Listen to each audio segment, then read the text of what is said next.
Sir, अगर vote चोरी के माध्यम से इनकी सरकार नहीं बनती है तो ये दूसरा हथकंडा अपनाते हैं, वो है पार्टी चोरी करना। वो महाराष्ट्र में हमने देखा किस तरीके से ईडी, सीबीआई, इनकम टैक्स का दुरुपयोग कर पार्टी को तोड़ा गया। से भी इनका काम नहीं बनता तो ये लोग चंदा चोरी करने लगते हैं। चंदा चोरी इस हद तक करते हैं। रिफॉर्म्स पे बोल रहा है, आप जानती हैं। तो है सर, आज बिहार का आउटकम पहले डिस्कशन बिहार का आउटकम भी इलेक्ट्रल रिफॉर्म्स के अंतर्गत ही आता है सर। बिहार का आउटकम भी इलेक्ट्रल रिफॉर्म्स के अंतर्गत ही आता है। SIR sub judice as per rule I can quote it. Sub judice तो हमारी पार्टी का मामला भी था तो मैंने उसको भी उठाया है, उसमें आपने आपत्ति नहीं जताई। माननीय प्रियंका चतुर्वेदी जी। मुझे इस महत्वपूर्ण विषय पर चर्चा करने का समय दिया, उसकी मैं आभारी हूं सर। मैं महाराष्ट्र से आती हूं और महाराष्ट्र में हमने संविधान और इलेक्शन का दुरुपयोग करते हुए देखा है। मैंने देखा है कैसे संविधान और प्रजातंत्र रूपी द्रौपदी को अपमानित किया गया और वो सारी सेंट्रल एजेंसीज, ईडी हो, सीबीआई हो, इनकम टैक्स हो और इलेक्शन कमीशन हो, उन्होंने धृतराष्ट्र की भूमिका निभाई और आज भी निभाते आ रहे हैं। दुख इस बात का होता है कि हम इलेक्ट्रल रिफॉर्म्स की बात कर रहे हैं। हम उम्मीद कर रहे थे कि ये इलेक्ट्रल रिफॉर्म्स के माध्यम से इलेक्शन कमीशन की अकाउंटेबिलिटी तय हो। महाराष्ट्र में हमने वो स्वरूप देखा जो इलेक्शन कमीशन के ही अस्तित्व पे प्रश्न उठाता है।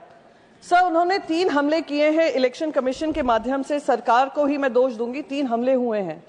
सबसे पहले वोट चोरी की बात तो सभी कर रहे हैं। वोट चोरी महाराष्ट्र में हमने देखी है कैसे लोकसभा से विधानसभा के बीचों बीच करीब 48 लाख नए मतदाता रजिस्टर किए जाते हैं और उनको मतदान करने का समय दिया जाता है। एक शिरडी में एक एड्रेस पर करीब 7,000 वोटर रजिस्टर होते हैं। और सर, अगर वोट चोरी के माध्यम से इनकी सरकार नहीं बनती है तो ये दूसरा हथकंडा अपनाते हैं, वो है पार्टी चोरी करना।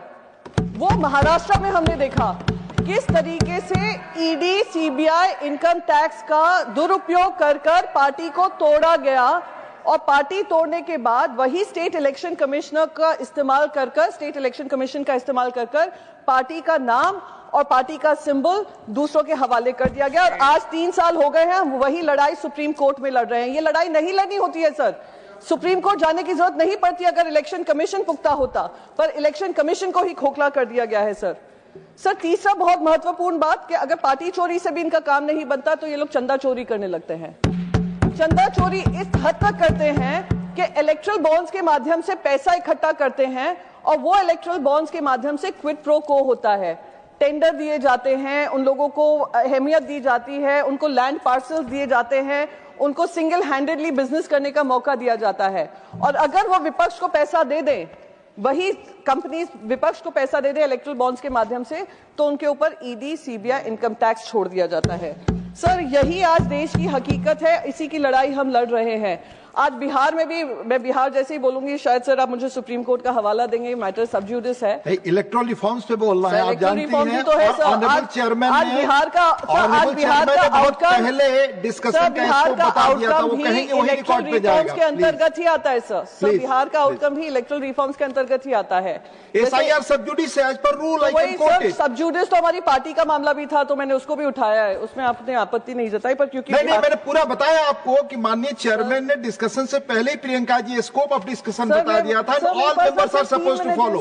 प्लीज, 3 मिनट है। All members are supposed to follow. Please हो गया, टाइम हो गया सर, कंक्लूड करिए। तो बस मैं बस यही कहना चाहती हूँ सर, समय की मांग है और देश का विश्वास वापस इलेक्शन कमीशन में डालने की जरूरत है।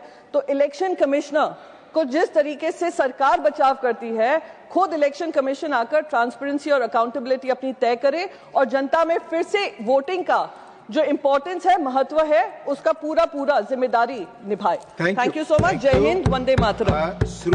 श्रीमती सुमित्रा वाल्मीकि। जोक हो रहा है, महाराष्ट्र के किसान का मजाक उड़ा रहे हैं।